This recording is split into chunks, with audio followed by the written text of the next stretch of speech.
Bhagavad Gita 13th chapter క్షేత్రజ్ఞ విభాగ యోగంలో 12th శ్లోక.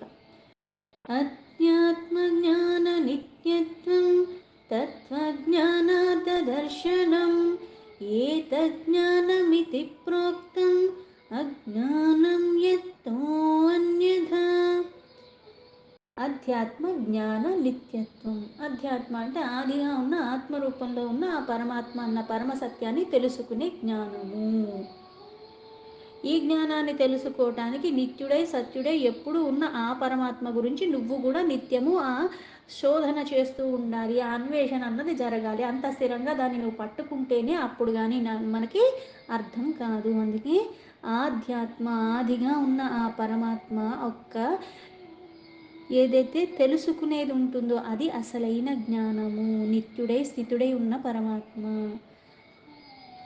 అది చెప్పేది ఎలా తెలుస్తుంది? తత్వజ్ఞానార్థ దర్శనం. నాకు తెలుసుకోవాలన్న కోరిక ఇట్లా రాగానే వెంటనే నాకు అన్నీ తెలిసిపోతాయా? లేదు. అర్హత పాత్రత. ఇప్పుడు బోల్డ్ ఉద్యోగాలు అందరికీ చెయ్యాలని ఉంటుంది, కానీ అర్హత ఉన్న వాళ్ళకి కదా వాళ్ళు మనం అప్లై చేసుకున్న వాళ్ళు రిప్లై ఇచ్చేది, లేకపోతే తీసి చెత్తకుప్పలో వేసేస్తారు. అది ఎందుకంటే అర్హత లేకుండా నేను అప్లై చేశాను. వాళ్ళు మళ్ళీ యాక్సెప్ట్ చేసి దానికి తగ్గట్టుగా నాకు రిప్లై ఇచ్చి నన్ను మళ్ళీ ఇంటర్వ్యూకి పిలవాలంటే దాని అర్హత నాకు ఉంటేనే పిలుస్తారు. అర్హత లేని వాళ్ళు పిలవరు. అర్హత ఉండటం ఎలా అయితే ముఖ్యమో అలాగే ఇక్కడ ఆ పరమాత్మ జ్ఞాన తత్వాన్ని తెలుసుకోవాలంటే కూడా నేను ఏదైతే ఇంతకు ముందు చెప్పినట్టుగా అనన్యమైన యోగ స్థితిలో ఉంటూ అన్ని ఉపచారాలు పరమాత్మకే సమర్పణ భావంతో ఆ పరమాత్మ యందు రమిస్తూ ఇక్కడ లౌకికమైన వస్తువుల రూపంలో కానీ బంధనాల రూపంలో కానీ రాగం లేకుండా మమత ఆసక్తి రహితంగా నేను ఉంటూ ఆ స్థిరమైన చిత్తంలో ఆ పరమాత్మని నేను ధ్యానిస్తూ అలా ఉంటేనే ఆ తత్వజ్ఞాన దర్శనం మనకి లభిస్తుంది. దర్శనం అంటే అర్థం ఏంటి? పరమాత్మే సర్వవ్యాపిగా ఉన్నాడు, చరాచర జీవరాశి రూపంలో అన్నిటినీ ఉన్నాడంటే అవన్నీ నాకు ఇప్పుడు కనిపించట్లేదా? కనపడుతున్నాయి. కాకపోతే ఈ జ్ఞానం అన్నది అర్థం కానప్పుడు, ఆ తత్వం అన్నది అర్థం కానప్పుడు అవి కనిపిస్తున్నాయి, ఇవి నేను ఆ భౌతిక రూపంలోనే చూస్తాను. ఇది వేరు అది వేరు, ఇది ఇదే చేస్తుంది ఇది ఇదే చేస్తుంది, ఇది నాకు నచ్చింది ఇది నాకు నచ్చలేదు అన్నట్టుగా ఈ లెక్కల్లోనే ఉంటా. తత్వజ్ఞానం అర్థమైనప్పుడు నేను చూస్తున్నదే పరమాత్మను, నాకు ఏదైతే చూడగలిగే శక్తి ఉన్నదో అది పరమాత్మయే, అలాగే చూసిన దాన్ని మళ్ళీ నేను గ్రహించగలుగుతున్నాను అది పరమాత్మయే. ఇది అది అన్న వేదాలుగా ఆకారాల రూపంలో అవి చేసే క్రతువుల రూపంలో అవన్నీ కనపడుతున్నాయి, కానీ మూలమైనది ప్రతిదానికి ఆ పరమాత్మ అన్న పరమ సత్యాన్ని నేను అనుభవంలోకి తెచ్చుకుంటాను. అది తత్వజ్ఞాన అర్థ దర్శనం. అర్థమైందంటే ఏంటి? విన్నావు కాబట్టి అర్థమైందంటే ఎలా కుదురుతుంది? లేదే, నేను వినిందాన్ని అనుభవంలోకి తెచ్చుకున్నప్పుడు నాకు అర్థమైనట్టు, మళ్ళీ ఆ అర్థమైంది మళ్ళీ నేను మర్చిపోకుండా నాకు స్థిరంగా అక్కడ ముద్ర వేసినట్టుగా నా మనస్సులో ఉండిపోవటము. ఆ ఆధ్యాత్మిక సిద్ధాంతాల యొక్క జ్ఞానము, సిద్ధి ఇచ్చే జ్ఞానము అర్థసహితంగా నాకు అర్థమైంది. ఇప్పుడు శ్లోకాలు చదువుతున్నావు, చిన్న చిన్నవే అవి ఉండొచ్చు, చదువుతున్నా అబ్బో బోల్డ్ సార్లు చదివేశానంటే అందులో తత్వం అర్థం కానప్పుడు, ఆ పదాలు అర్థం కానప్పుడు, అసలు ఏంటి అన్నది నాకు అర్థం కానప్పుడు నేను చదివితే ఎంత, చదవకపోతే ఎంత. అందుకే సకామ నుంచి నిష్కామ అన్నది భక్తిలో వృద్ధి చెందటం అంటే ఏంటి? చదవటం రాంది చదవటం నేర్చుకుంటున్నాను, ఆ చదువుతూ తప్పులు లేకుండా చదవటం నేర్చుకుంటున్నాను. అలాగే ఇంత చదవాలని దాన్ని స్థిరంగా మనసులో నిలుపుకుని దాని మీద ఏకాగ్రతతో చదువుతున్నాను. తర్వాత క్రమేణా ఏం చేస్తాను? దాని అర్థాన్ని తెలుసుకుంటాను. అర్థసహితంగా అంటారు. చేసే క్రతువు చేసి పాడేయటం కాదు, దాన్ని అర్థసహితంగా ఎందుకు చేస్తున్నావు, చేయటం వల్ల ఏమొస్తుంది, ఎలా చేయాలి, ఏ భావంతో చేయాలి అన్నది నువ్వు దానికి జోడించినప్పుడు ఏమవుతుంది? సిద్ధి వైపుగా తీసుకెళుతుంది. అందుకే అక్కడ ఆ ఆధ్యాత్మిక సిద్ధాంత జ్ఞానము నీకు అర్థమైనప్పుడు, అందుకే వేదాంత శాస్త్రం అంటారు. వేదాల అంతము ఉపనిషత్తులు. వేదం అంటే పరమాత్మ, ఆ పరమాత్మ యొక్క తత్వము, పరమాత్మ ఏంటి అన్నది హితబోధ చేసేదే అవన్నీ. అవి అర్థం చేసుకునేలాగా ఏతజ్ఞానమితి ప్రోక్తం. ఈ జ్ఞానము ఈ విధంగా చెప్పబడి ఉన్నదంటే వేదాలలో చెప్పబడింది, ఆ తత్వబోధల రూపంలో మనకి చెప్పబడింది. ఇది అసలైన జ్ఞానం. ఈ అసలైన జ్ఞానం ఆ తత్వ జ్ఞాన దర్శనంలాగా జ్ఞానప్రాప్తికి అది మూలం.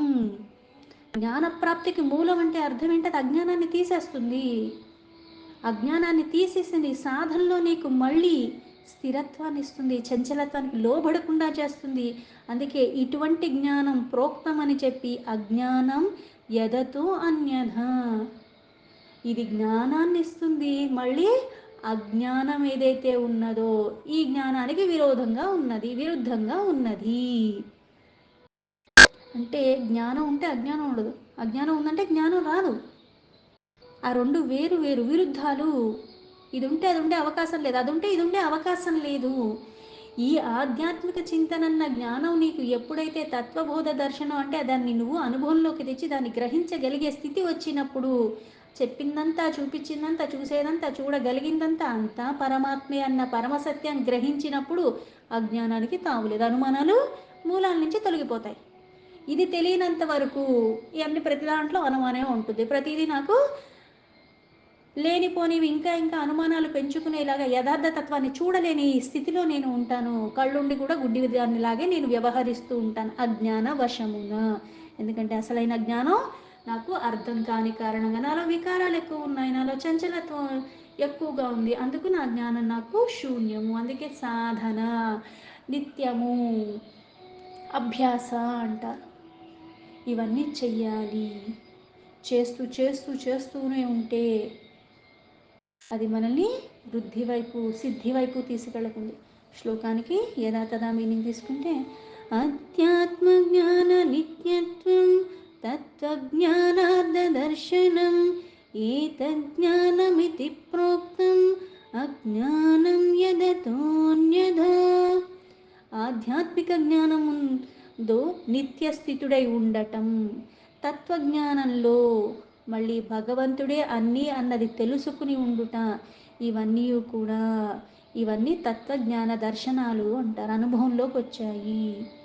జ్ఞానప్రాప్తికి సాధనలు, దీనికి విపరీతమైనది అజ్ఞానము. ఎందుకంటే సాధన చేయట్లేదు, సాధన చేయకపోవడానికి మళ్ళీ వాదిస్తూ ఉంటాం ప్రతిదానికి. కళ్ళు మూసుకుంటే ఏది కనపట్లేదన్నది వాస్తవమే, కానీ ఆ మనస్సు నిర్మలంగా లేనప్పుడు నేను కళ్ళు మూసుకున్నా సరే నాకు దేని మీద అయితే మక్కువ రాగం కోరిక ఉందో ఆ వస్తువే కనిపిస్తూ ఉంటుంది. ఇప్పుడు మనకి సాధారణంగా సినిమాల్లో అట్లా చూపిస్తుంటారు, ఆ చిన్నపిల్లలు ఏదైతే యవ్వనంలో ఉన్నారో వాళ్ళకి ఒకళ్ళు నచ్చుతారు. వాళ్ళు నచ్చినప్పుడు ఏమవుతుంది, ఎవరిని చూసినా ఏది చూసినా వాళ్ళు ఇక్కడే కూర్చున్నట్టు, వాళ్ళు ఇక్కడే ఉన్నట్టు ఎలా అనిపిస్తుంది? నిజంగా వాళ్ళు అక్కడ కూర్చున్నారా? లేదు. ఎందుకు? ఆ ఇష్టం అంతలా ఉంది కాబట్టి ఆ మనసు ఏం చేస్తుంది, దాని గురించి ఆలోచించేలాగా అటువంటివే మనకి మళ్ళీ కనిపిస్తూ ఉండేలాగా చేస్తుంది. అంటే చంచలత్వానికి ఇంకా ఇంకా దగ్గర చేస్తుంది. ఈ అసలైన జ్ఞానం తెలిసినప్పుడు ఏమవుతుంది, చంచలత్వం లేకుండా స్థిరత్వం ఉంటుంది. ప్రతిదీ పరమాత్మ అన్న ఎరుకలో ఉంటున్నావు. అందుకే అజ్ఞానం ఉంటే జ్ఞానం లేదు, జ్ఞానం ఉంటే అజ్ఞానానికి తావు లేదు. ఆధ్యాత్మ జ్ఞానము అంటే ఎత్తే, నిత్యుడే ఉన్నాడు, నాలో చేతనంగా ఉన్నాడు, పైగా నిర్వికారమైన నిరాకారగా నామానికి రూపానికి అతీతంగా ఉన్న పరమాత్మ, శాశ్వతంగా ఉన్న ఆ పరమాత్మ, దానికన్నా భిన్నమైన దానికన్నా వేరైనది ఈ విశ్వంలో ఎక్కడా లేదు. కానీ విశ్వంలో ఉన్నవన్నీ కూడా ఆయన నుంచే వచ్చినప్పుడు కూడా ఇవన్నీ జడాలు, ఇవన్నీ నశించిపోయేవి, ఇవి అన్నీ నాకు దుఃఖాన్ని తెచ్చేవి, ఇవన్నీ మార్పులు చేర్పులతో ఉండేవి. ఈ సముదాయం అంతా కూడా అన్నది గ్రహించగలగటము, దీనికి ఆత్మకి సంబంధం లేదు. ఎలా అయితే ఇప్పుడు నేను బోల్డ్ బోల్డ్ చేస్తుంటాను, నేను పడుకుంటున్నాను, తింటున్నాను, అటు ఇటు తిరుగుతున్నాను, కొన్ని చదువుతున్నాను, కొన్ని చూస్తున్నాను, కొన్ని వింటున్నాను, కానీ నా లోపనే ఆత్మ ఉంది, ఆ చైతన్యం ఉంది కాబట్టి నేను ఇంకా బతుకున్నాను.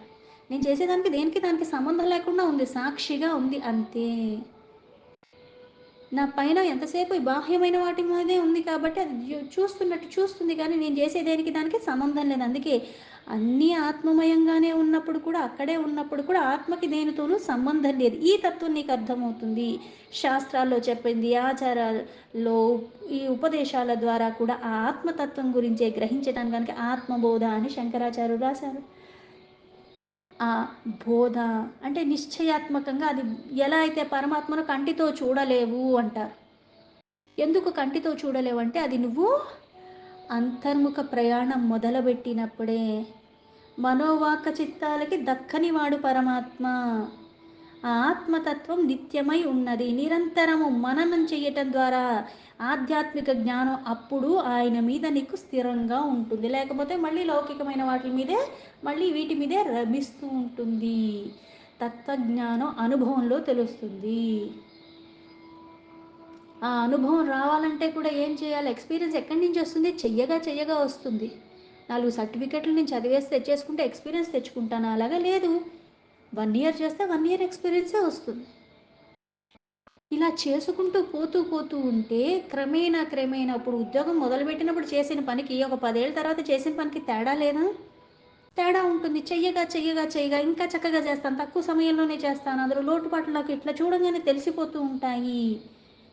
ఆ సచ్చిదానంద ఘన పరమాత్మ మీద అర్థం తెలుసుకునే ప్రయత్నంలో అప్పుడు తత్వబోధ తెలుస్తుంది. ఆ గుణాతీతమైన పరమాత్మ, సర్వాతీతమైన పరమాత్మ సమభావంలో నేను నిత్యుడే ఉన్న పరమాత్మ మీద నేను కూడా నిత్యము, నిరంతరము ఆయన్నే ధ్యానిస్తూ ఉంటాను. ఆయన్నే ఆ మనసందు నిలుపుకుని ఉంటాను. అప్పుడు ఈ తత్వజ్ఞాన అన్నది నాకు అర్థమవుతుంది. అందరికీ తత్వం తెలుసు గానీ అనుభవంలోకి రాదు. ఇప్పుడు ఎలా అయితే కొన్ని కొన్ని ఎక్స్‌పెరిమెంట్స్ ఉంటాయి. బుక్‌లో రాసున్నాయి. ఇందులో ఇది కలిపితే ఇది అవుతుంది అని రాసుంటుంది. అది నాకు తెలుసు, నీకు తెలుసు, అందరికీ తెలుసు.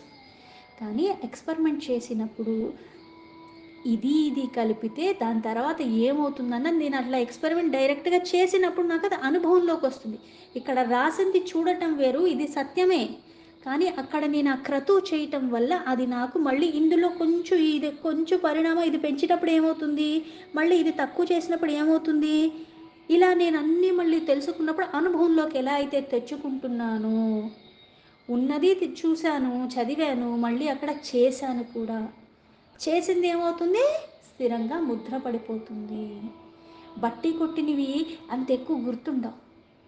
ఎప్పుడైతే దాని సారం నాకు అర్థమైపోతుందో అప్పుడు నేనేం చేస్తాను? అది నాకు అర్థమైపోయిన కారణంగా నేను నా సొంత పదాలు వాడేస్తాను కాకపోతే అక్కడ ఉన్న అర్థమే రాస్తాను. అంతేకాని ఇక్కడ ఫుల్ స్టాప్ పెట్టాలి ఇక్కడ ఇవన్నీ అక్కర్లా.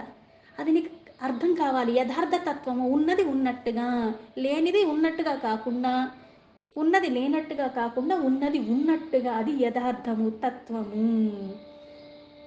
ఆ జ్ఞానం ఎప్పుడైతే నువ్వు పొందే ప్రయత్నం చేస్తావో, ఈ శాస్త్రాలు చదవటం గానీ, లేకపోతే కొన్ని కొన్ని సాధనల రూపంలో కానీ దాన్ని సంపాదించుకుంటున్నావు. ఆ జ్ఞానం మళ్ళీ ఆచరణలో పెట్టినప్పుడు విజ్ఞానం అవుతుంది. దాని లాభం ఏంటి అంటే ఎదుగుదల. ఏ ఎదుగుదల? ఆర్థికంగా కాదు, మానసికంగా కాదు, జ్ఞానం వైపుగా ఎదుగుదల. ఆ సాధనను సిద్ధి వైపుగా తీసుకెళ్ళిపోతూ ఉంటుంది. ఆ తత్వజ్ఞాన దర్శనం అనుభవంలోకి వస్తుంది. ఏ రీతిగా నిన్ను కొలిచెదను అన్నట్టుగా కాకుండా ఏ రీతిగా వెళ్ళినా వెళ్ళేది అక్కడికే ఉన్నది అక్కడే అన్న పరమ సత్యం నీకు ఎప్పుడైతే తెలుస్తుందో అందుకే ఇక్కడ ఆ తత్వ జ్ఞానార్థం అని చెప్పి ఇట్లాంటి జ్ఞానం అసలైన జ్ఞానము అదే సమిష్టి జ్ఞానము అంటారు ఎందుకు ఆ సమూహము ఏకాగ్రత ఉండాలి అలాగే ఏకాగ్రత మళ్ళీ చంచలత్వం లేకుండా ఉండాలి ఉన్నది ఉన్నట్టుగా అప్పుడే ధ్యానంలో కూర్చున్నప్పుడు ఆ మనసు కూడా నీ ఆధీనంలో ఉంటుంది ఇంద్రియాలు నీ ఆధీనంలోనే ఉన్నాయి మనసు కూడా నీ ఆధీనంలో ఉన్నప్పుడు నేను 5 నిమిషాలు ధ్యానం చేసిన చాలా పూర్ణమైన ఫలితం నాకు వస్తుంది గంటలు గంటలు నేను కూర్చుంటున్నాను కానీ అంటే శరీరాన్ని ఒక దగ్గర పెట్టి కూర్చోబెడుతున్నాను కానీ కళ్ళు మూసుకోగానే మళ్ళీ ఏవేవో ఆలోచనలు వస్తున్నాయి ఏదేదో కనిపిస్తుంది ఏదో తినాలనిపిస్తుంది ఇంకా ఎంతసేపు కూర్చోవాలి ఇంకా ఎంతసేపు కూర్చోవాలి ఇలా నాకు ఎప్పుడైతే ఆలోచనలు ఉంటాయి నేను 2 గంటలు కూర్చున్న దానివల్ల ఏం లాభం ఏమీ లేదు 5 నిమిషాలు కూర్చున్నా ఇవన్నీ నా ఆధీనం నుండి ఆ పరమాత్మ మీద అంతలాగా ధ్యాసతో నేను చంచలత్వానికి లోబడకుండా నిశ్చలంగా నిష్కామంగా నేను చేసి కూర్చున్నప్పుడు ఆ ప్రశాంతత అది ఇంకోలాగా ఉంటుంది నా గమ్యానికి నన్ను దగ్గరికి తీసుకెళ్లేలాగా అందుకే సత్సంగత్వం అంటారు ప్రవచనాలు వింటము సాధారణ క్రతువులే అన్నీ చేస్తూ ఉన్నప్పటికీ కూడా సత్ప్రవర్తన ఇలా అన్ని కొద్దిగా ఒకటికొకటి తోడవుతూ ఉంటే అప్పుడు నువ్వు అసలైన ఆనందాన్ని చవి చూస్తావు ప్రశాంతంగా ఉంటావు ఆ గమ్యానికి దగ్గరగా వెళతావు అలజడి ప్రాయంగా లేకుండా ఉంటావు ఆత్మదర్శన ఆ గమ్యానికి నిన్ను తేలిగ్గా చేరుస్తుంది ప్రతిరోజు అందుకే నిత్యము నిరంతరము అంటారు ఏది చేసినా సరే ఇలా నువ్వు ఎక్కడ విఘ్నాలు లేకుండా రోజు చేసుకుంటూ కొచ్చుకైనా సరే నిత్యము చెయ్యటం ద్వారా శాస్త్రాలకు అధ్యయనం కానీ లేకపోతే సత్సంగం కానీ లేకపోతే వేదాంత విషయాలు వినటం కానీ ధ్యానం కానీ ఇవి నిరంతరము చేస్తూనే ఉండాలి అప్పుడు నిరంతరము విఘ్నం లేకుండా చేసిన కారణంగా అసలైన జ్ఞానం వైపుగా నీ పయనం అవుతుంది మళ్ళీ అది స్థిరము అస్థిరంగా ఉంటుంది ఆ స్వరూపం అంటే పరమాత్మ యొక్క యథార్థ జ్ఞానం నువ్వు తెలుసుకుంటావు. అంతా జ్ఞానమయమే. జ్ఞానం కాకుండా ఏదీ లేదు అన్న వాస్తవం నీకు అర్థమవుతుంది. ప్రయోజనాలు ఆశించి చేయట్లేదు గానీ, ఇది చెయ్యకుండా ఉండకపోవటం తప్పు అన్న భావన, అలాగే ఇది నా ధ్యేయము, ఇది నా గమ్యము. నన్ను నేను మార్చుకుని దానికి నేను దగ్గరగా ఉండాలి. ఆయన సన్నిధిగా నేనుండాలి అని నేను సాధ్యమైనంత రోజూ చేస్తూ ఉంటాం మానకుండా. ఇది చెయ్యకుండా ఉండలేని స్థితికి వెళ్ళిపోతాము. జ్ఞాన బోధ అంటే నిన్ను నువ్వు కాపాడుకోవటానికి కాదు, కాకపోతే నిన్ను నువ్వు ఉద్ధరించుకుంటూ, అలాగే ఇంకా నలుగురికి ఉద్ధరింపబడటానికి నువ్వు వినియోగపడటానికి పరమాత్మ నీకిచ్చిన ఈ శరీరం ఒక సాధన అన్న భావనతో. అందుకే డాంబికంగా లేకుండా, దర్పాలు లేకుండా ఉన్నది ఉన్నట్టు అర్థం చేసుకుంటూ నిమిత్త మాత్రుడిని. చేసేది నేను కాదు, చేపించింది ఆ పరమాత్మ. నాదంటూ ఏదీ లేదు. త్రికరణ శుద్ధిగా, మానసికంగా, శారీరకంగా కూడా, వాక్కు రూపంలో కూడా దేన్ని హింసించకుండా, దేన్ని బాధించకుండా ఓర్పుతో ఉండటము, అలజడి లేకుండా ఉండటము, అందరి పట్ల సేవన భావనతో ఉండటం. ఎందుకు? చరాచర జీవరాశుల్లో ఉన్నది పరమాత్మయే.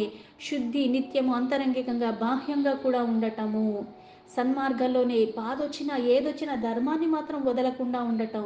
అలాగే ఇంద్రియాల అర్థాలు ఏవైతే ఉన్నాయో, శబ్ద, రస, రూప, గంధాలు, వీటికి స్పర్శలకి దేనికి కూడా నేను ప్రలోభపడకుండా, ఆకర్షింపబడకుండా, ఇంద్రియాలు దాని తన్మాత్రలు జ్ఞానేంద్రియాలు కానీ అన్నీ నియంత్రించి విరక్తితో ఉండి మళ్ళీ అవన్నీ నా అధీనంలో ఉండేలాగా ఉంటాం.